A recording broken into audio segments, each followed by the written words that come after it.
Guys, so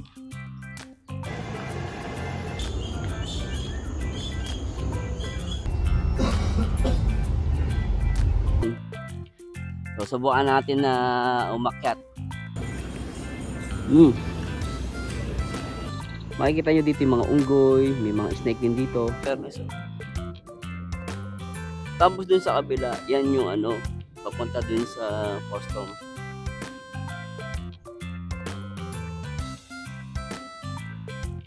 So sa mga ganitong lugar ka, ang taas niya.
Guys, medyo malaylay pa yung pupuntahan natin. Pero pupunta tayo dun sa waterfront ng Woodlands. Kasi doon, malapit yung border ng Singapore at Malaysia. Maganda doon guys. Kaya stay tuned lang kayo guys. Puntahan natin.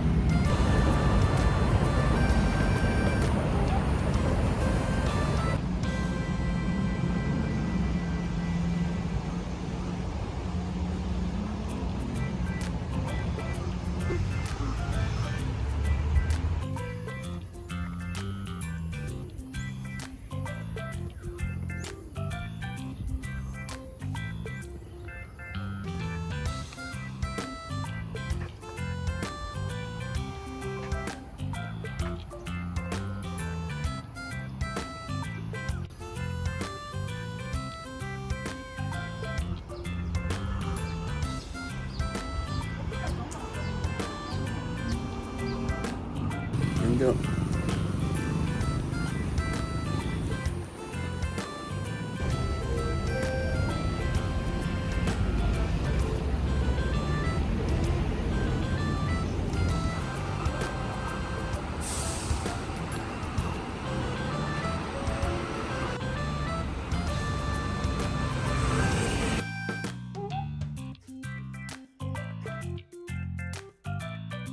Mga ilang pa tayo guys, kilometer. Hindi pa tayo medyo pinagpapawisan eh. Kailangan pinagpapawisan yung likod natin tsaka yung mukha para masabing nag-exercise tayo.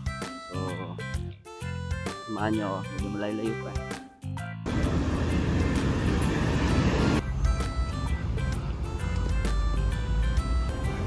Ganda ng araw. Yan, naaarawan na tayo guys kasi yung araw maganda yan. Lalo na nakakaiwas din siya ng depression. Mahirap kasi pag di tayo naaarawan. So, napaka-importante ng araw sa katawan natin guys. Kaya magpa-araw tayo. Ganda ng halaman, no? Kapal. Lalo yung bulaklak. Ganda.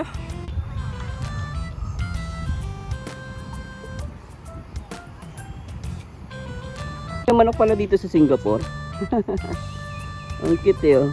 Alam guys, masaya ako pa nakita ko ng manok. Kasi hindi araw-araw nakakita ko ng manok dito. Kita ng mga manok. Grabe oh. Mga pangkatay no. Sarap niya no. Masarap kainin yung manok lalo yung pag maliit yung paa. Yan oh. Mga native. Guys, nakita niyo ba yung pinakamahabang slide sa Singapore? Yan. Ito yan. Makita niyo lang yan sa Woodlands. Yan. Saan niyo yan? Kitain natin yan guys. Napakahaba niyan. So subukan natin na umakyat. Sakay tayo doon, papunta doon, tara. So sakay tayo guys ng pinakamahabang slide. Wala natin umakyat dito. Taas, tara. So okay dito guys pag dadalhin niyo yung mga anak niyo, lalo yung mga taga Pilipinas. Hanapin niyo lang po yung Poly. O sa Woodlands. Ibang lugar to. Limutan yung pangalan. Ang taas niya. Taas niya guys, oh. Kaya natin yan. Gandun, pababa. Guys. Mataas niya, no? Pwede nyo dalhin yung mga anak nyo rito pag napasyal kayo.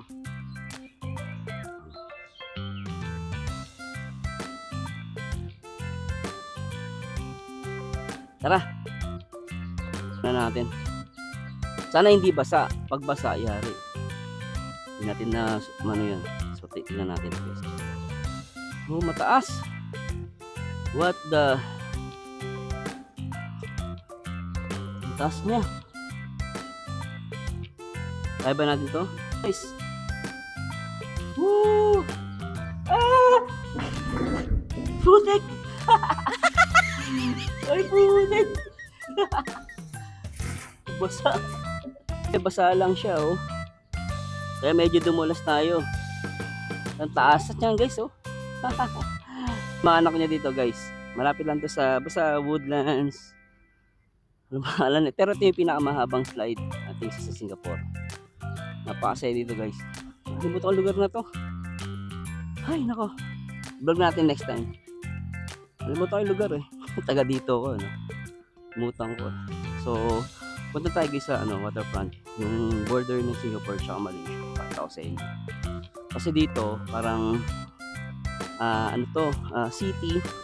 Then pag pumasok ka dito, magugulat ka, gubat na yung pupuntahan mo. Kaya ganito ka ganda sa Singapore. Kahit nasa city ka, konting lakad mo lang, nasa bundok ka na, sa gubat.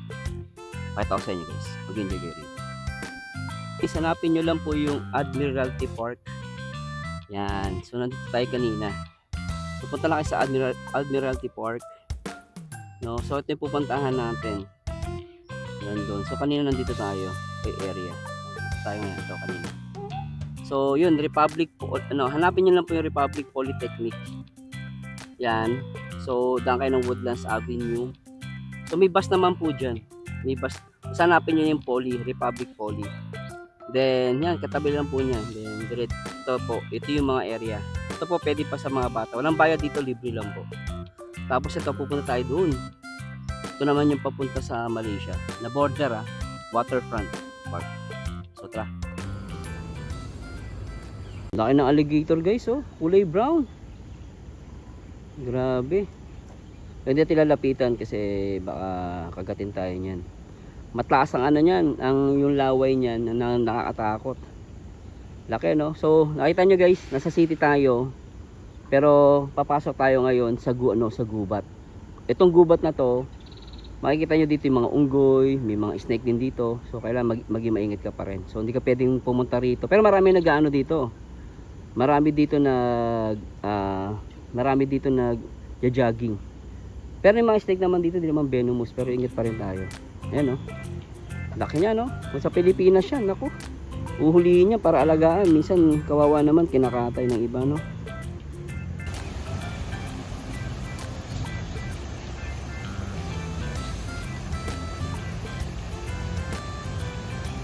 Ito na yung sinasabi ko sa inyo guys, from city, pag pumasok ka na dito, gubat na siya. Makakita ka dito ng mga kakaibang mga halaman, puno. Pero usually napunta ko dito umaga, may araw. Kasi pag may madilim, nakatakot dito yung mga ahas. May ahas dito eh. Pero kulay green. Pero hindi naman yung venomous. Pero mahirap pa naman. Ito lang hindi venomous, mayroon na matoklaw, di ba? Pero safe naman po dito, okay, mag-alala. Dahil dito man yung mga hayop, tatakbo yung palayo. Ganun din sanay sa tao. Kaya open sa public to.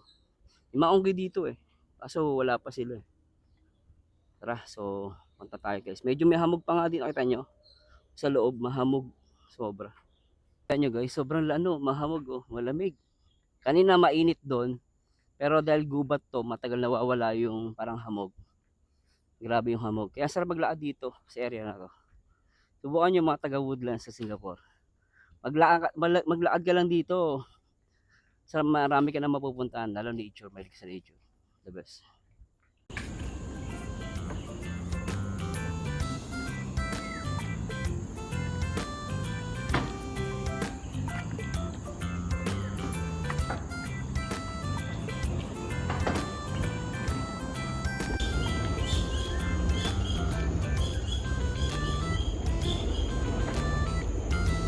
Guys, madilim na. Kasi kapal ng dito, ng mga puno. Isipin mo guys, Singapore to. Pero magugulat ka, nasa gubat ka, di ba? Galing, amazing.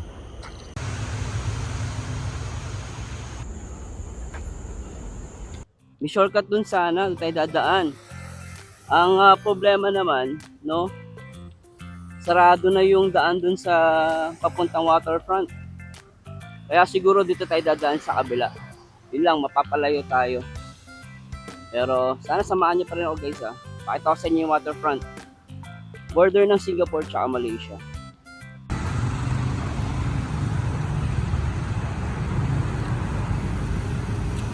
Dito na tayo sa waterfront. Yung Singapore tapos sa kabila yung Malaysia. Pakita ko sa inyo. Medyo konti lang tao ngayon. Pero pag yung mga Saturday, Sunday, maraming tao rito. Malinis no? Di ba? Linis dito. And magpapaaraw tayo guys. So pakita ko sa inyo. Ayun yung yung Malaysia. Guys, so sa kinatayuan natin Singapore, then yung sa kabila Malaysia. Yan, Malaysia na yan, border yan. Tawid lang no. Oh, di ba? Oh, may mga boat kaya hindi ka pwedeng diyan tumawid. Lalangoy ka. Hindi pwede. Ulihin ka diyan. Tahimik guys, konti din yung tao. And maaraw na kasi na na ako, mga mag-aalas 9 na ng umaga rito. Tignan nyo guys sa likod ko, yung ginagawa nilang train, MRT train. So from Singapore to Malaysia. So hindi pa gumagana yan, pero kapag gumana na yan, ang dali na pumunta ng Malaysia. Napaadali na mag-travel. Hindi ka na kailangan na sumakay pa ng bus. No.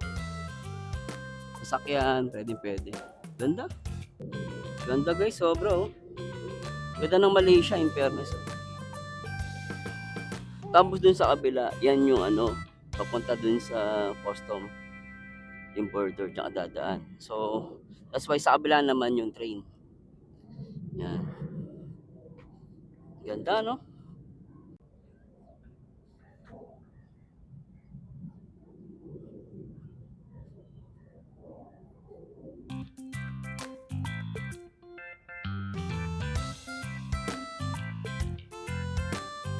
Init lang guys. Sobrang init, pero okay naman. Wala kasi natin maarawan.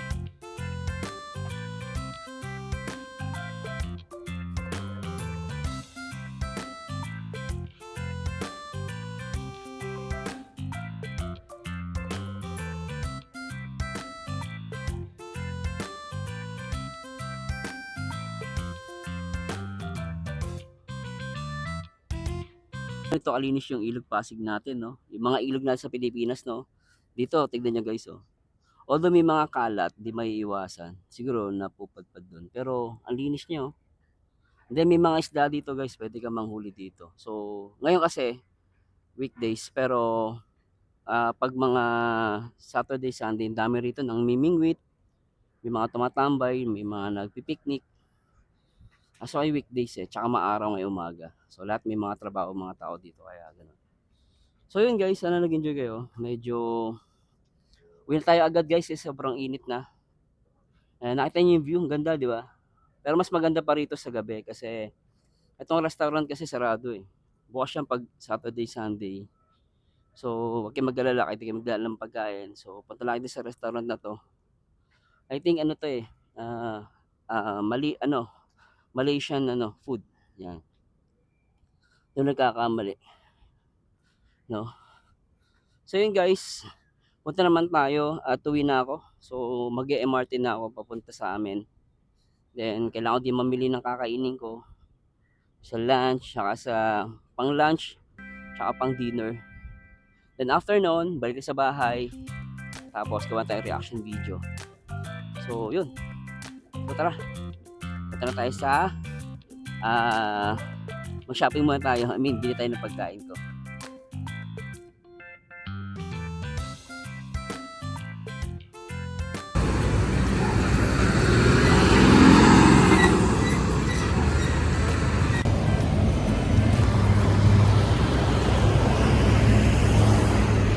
So ayun na guys, medyo mainit tsaka malayo kaya dapat magte-train ako kaso malayo pala, lakadin ko pa. So ang gagawin ko na lang, sakay na ako ng bus from dito sa place ko to the sa may MRT. Kailangan ko pa maghintay dito ng bus. Mainit na oh. Kasi alas 9 na kasi. Kaya inabutan na ako ng init. Pero wait pa ako ng bus dito guys. Buta na, after nito punta tayo sa sa grocery. Kailangan bumili ng pagkain bago mag-reaction video.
Ayun natin guys, kaya nagutom ako. Siguro tignan ko kung makakain ako na. Makakabili ako dito ng bihon tsaka ng tea ice. Parang iced tea.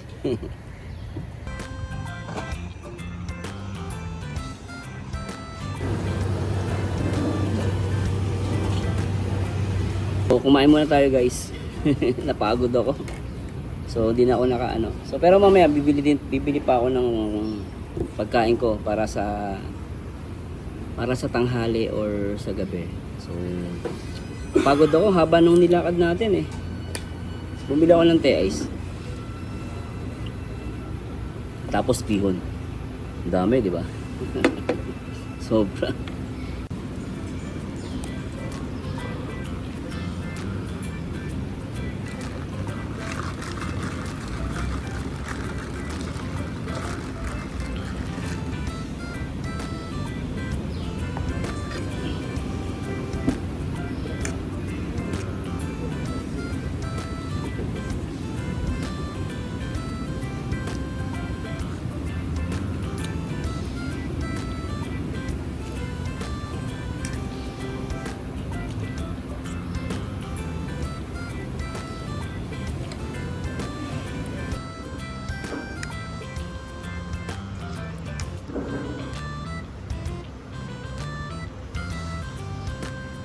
Sobra guys, dami. Dami mag-serve. So bihon lang, tapos bumili ako ng gulay. Worth $2.50. $2.50. Mas mahal pa nga ito eh. $2.60. Okay.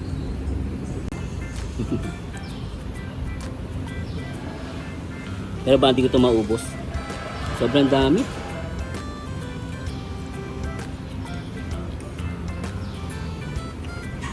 Magbabawas akong timbang eh.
So yun guys, so maraming salamat po sa mga sumuport sa aking vlog, no, dito sa aking bagong YouTube channel, no, para hiwalay po kasi para gusto ko kasi magkaroon ng vlog na talagang mapapakita ko po yung kung ano yung buhay ko dito sa Singapore. At the same time, makita nyo at maagala din po kayo sa Singapore through my vlogs. At kung gusto nyo guys, please like, comment, and subscribe. Thanks so much guys! Alright. Mag-reaction video pa po ako. After ko mag-exercise na nabili ko yung mga gusto. After ko kumain din, namili tayo ng mga kailangan sa pagkain ko po. Ang shopping. Anyway, maraming salamat po. Paalam. Bye-bye.